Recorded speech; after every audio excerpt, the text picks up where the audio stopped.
Students, welcome to my channel. तो मेरे जो भी स्टूडेंट्स अपने बीए के फर्स्ट ईयर के फर्स्ट सेमेस्टर में मिडिवल हिस्ट्री पढ़ते हैं यानी मध्यकालीन इतिहास पढ़ते हैं, जिसका टाइटल है ancient and early medieval India till 1206 AD. तो जो भी मेरे स्टूडेंट्स ये पढ़ते हैं तो उनको मैं बता दूं कि आज की वीडियो में मैं उनके लिए एक मॉडल पेपर लेकर आई हूँ न्यू बैच 2023-24 के स्टूडेंट्स के लिए, जिनका एग्ज़ाम 2024 में होने वाला है। तो जिनका भी ऑब्जेक्टिव टाइप क्वेश्चन आता है एग्ज़ाम में, उनके लिए ये मॉडल पेपर है, क्योंकि आज के एग्ज़ाम में जितने भी प्रश्न बताऊंगी सभी आपके परीक्षा में पूछे जाएंगे, सभी महत्वपूर्ण हैं। और देखिए, आपकी यूनिट्स को भी मैंने स्टार्ट कर दिया है मिडिवल हिस्ट्री की। तो अगर आप अपनी क्लास भी पूरी डिटेल में करना चाहते हैं तो उसकी लिंक मैं आपको डिस्क्रिप्शन बॉक्स में दे दूंगी। तो इस वीडियो को वॉच करने के बाद डिस्क्रिप्शन बॉक्स में दी गई लिंक को ज़रूर चेक कर लीजिएगा। चलिए स्टार्ट करते हैं। जैसा कि आपका पहला इम्पॉर्टेंट क्वेश्चन है, हड़प्पा सभ्यता थी। तो देखिए, हड़प्पा सभ्यता बड़ा इम्पॉर्टेंट टॉपिक है आपके सिलेबस के अंदर, और यहाँ से प्रश्न बहुत ज़्यादा पूछता है एग्जाम में। तो और आपका ऑब्जेक्टिव टाइप है, इसलिए आपको और भी ध्यान देकर पढ़ना होगा। तो आप लोग पूरा डिटेल वीडियो भी पढ़ लीजिएगा, क्लास कर लीजिएगा, ताकि आपको हर एक चीज़ एकदम डिटेल में पता रहे और आपका कोई भी क्वेश्चन एग्जाम में छूटे ना, आप अच्छे से लिख कर आएँ और अच्छा मार्क्स लेकर आएँ। देखिए, जो हड़प्पा सभ्यता थी वो कांस्य युगीन सभ्यता थी। तो ऑप्शन नंबर 3 आपका राइट है। अगला है, हड़प्पा सभ्यता का प्रमुख बंदरगाह था। तो देखिए, जो लोथल था वो हड़प्पा सभ्यता का बहुत ही प्रमुख बंदरगाह था। और बंदरगाह तो आप जानते हैं, जो समुद्र के किनारे होता है, जिससे जो माल वगैरह होता है आयात निर्यात किया जाता है, भेजा जाता है, लिया जाता है। तो लोथल बहुत प्रमुख बंदरगाह था हड़प्पा सभ्यता का। अगला प्रश्न है, कांसा किन धातुओं का मिश्रण है। यह प्रश्न इस तरह से भी पूछ सकता है कि कांसा किन धातुओं से मिलकर बनता है। तो ऑप्शन में देखिएगा, पहले किन धातुओं से मिलकर बनता है। तो जो कांसा धातु है वो तांबा या जस्ता, तांबा जस्ता दोनों से मिलकर, यानी इन दोनों धातुओं से मिलकर कांसा बनता है। अगला महत्वपूर्ण प्रश्न है, हड़प्पा सभ्यता के लोग उपासना करते थे, यानी किसकी पूजा करते थे। विष्णु की, इंद्र की, पशुपति की या वरुण की। तो पशुपति की उपासना करते थे हड़प्पा सभ्यता के लोग। तो ऑप्शन नंबर 3 आपका राइट ऑप्शन है। देखिए, अगला प्रश्न है, वैदिक काल में जनसाधारण की संस्था को कहा जाता था। तो जनसाधारण की संस्था को जन पंचायत कहा जाता था। ऑप्शन नंबर डी राइट है। अगला है, पृथ्वी पर सबसे पहले किन जीवों का जन्म हुआ।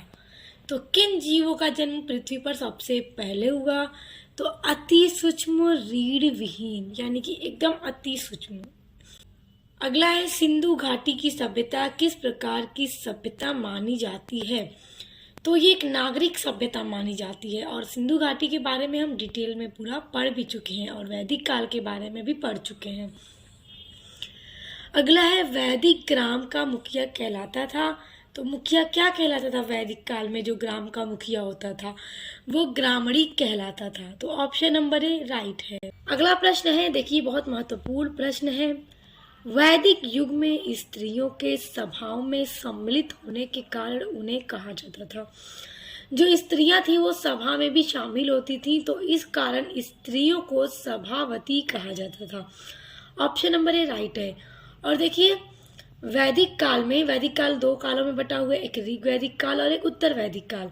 तो ऋग वैदिक काल में स्त्रियों की जो कंडीशन थी, दशा थी, वो बहुत अच्छी थी, लेकिन उत्तर वैदिक काल में जाते जाते स्त्रियों की दशा ऋग वैदिक काल की अपेक्षा उतनी अच्छी नहीं थी।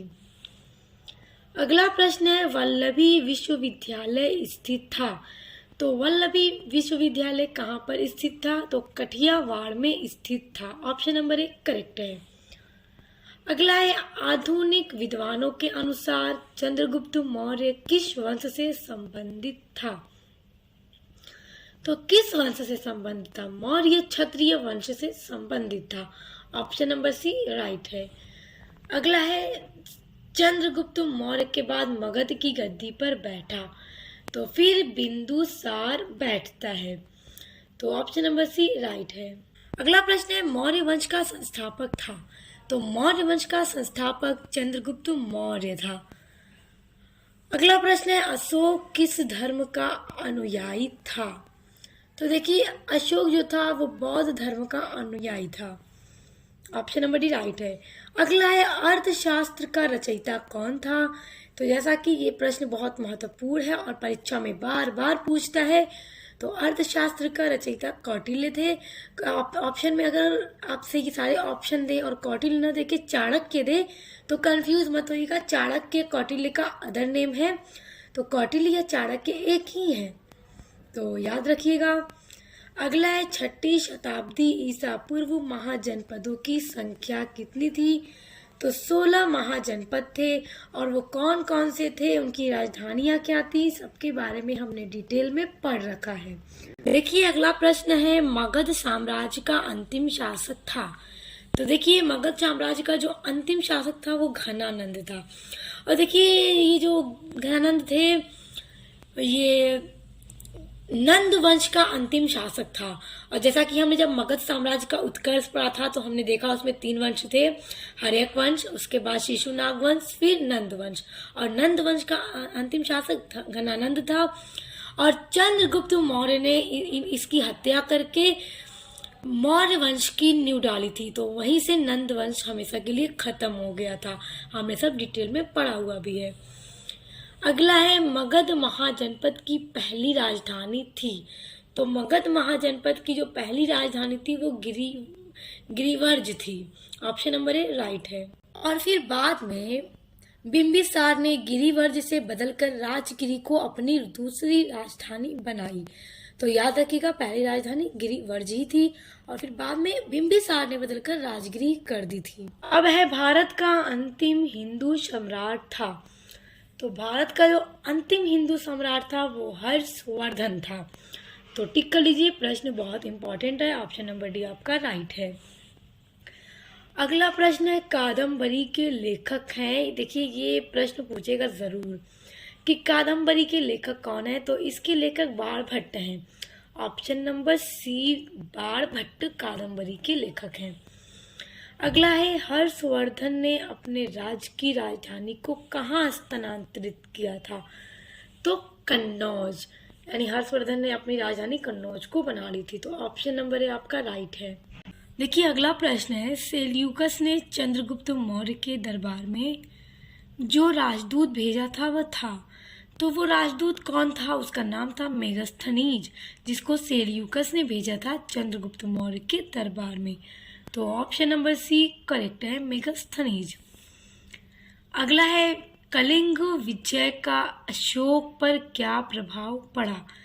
जब अशोक ने कलिंग पर विजय प्राप्त की तो उसका अशोक पर क्या प्रभाव पड़ा? तो ये प्रभाव पड़ा कि भेरी घोष का त्याग कर धम्म नीति को अपनाया अशोक ने, क्योंकि बहुत ज्यादा खून खराबा हो गया था जिसका अशोक पर बहुत प्रभाव पड़ा था, जिससे अशोक ने धम्म नीति को अपना लिया। अगला है, मौर्य साम्राज्य के पतन का कारण अशोक की अहिंसावादी नीति थी, कथन है। देखिए, ये कथन है कि मौर्य साम्राज्य के पतन का कारण अशोक की अहिंसावादी नीति थी। तो ये कथन किसका है, किसने कहा है?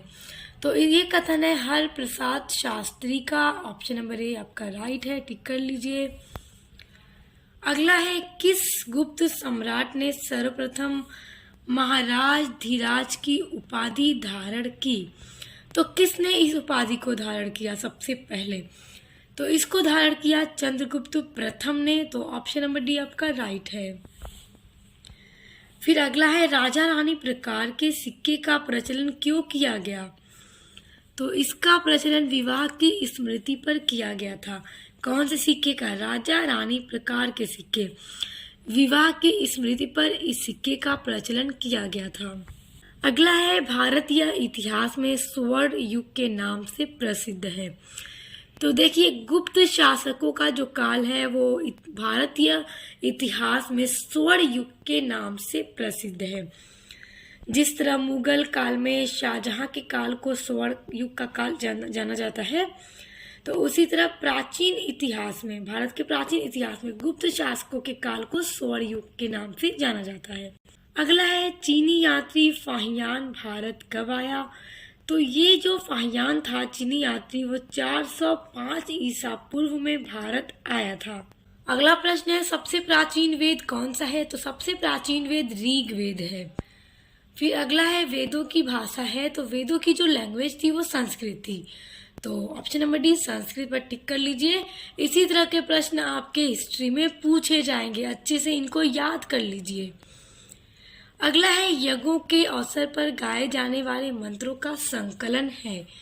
तो इन सभी मंत्रों का जो संकलन है वो साम वेद में है। ऑप्शन नंबर ए आपका राइट है। फिर अगला है वैदिक कालीन समाज था। तो वैदिक कालीन जो समाज था वो प्रतिशतात्मक समाज था। आप देखिए अगला है चंद्रगुप्त विक्रमादित्य के शासन का वर्णन किस विदेशी यात्री ने किया है? तो फाहियान ने इसके शासनकाल का वर्णन किया है। तो ऑप्शन नंबर बी राइट है। अगला है गुप्त काल का कौन सा शासक नेपोलियन के नाम से जाना जाता है? तो गुप्त काल का जो शासक समुद्रगुप्त था वो नेपोलियन के नाम से भी जाना जाता है। तो याद रखिएगा, बहुत ही इंपॉर्टेंट प्रश्न है। अगला है पंचतंत्र के रचयिता हैं। तो पंचतंत्र के रचयिता विष्णु शर्मा है। ये प्रश्न देखिए बड़ा इंपॉर्टेंट है। अगला है नालंदा था। तो नालंदा क्या था? नगर, राजधानी, धर्मस्थल या फिर विश्वविद्यालय? तो नालंदा एक विश्वविद्यालय था। तो ऑप्शन नंबर डी विश्वविद्यालय आपका राइट है। सो स्टूडेंट्स, आज की वीडियो में जितने भी मैंने आपको ऑब्जेक्टिव्स टाइप क्वेश्चन बताए, आप इनको अच्छे से तैयार कर लीजिए, आपके एग्जाम में पूछे जाएंगे।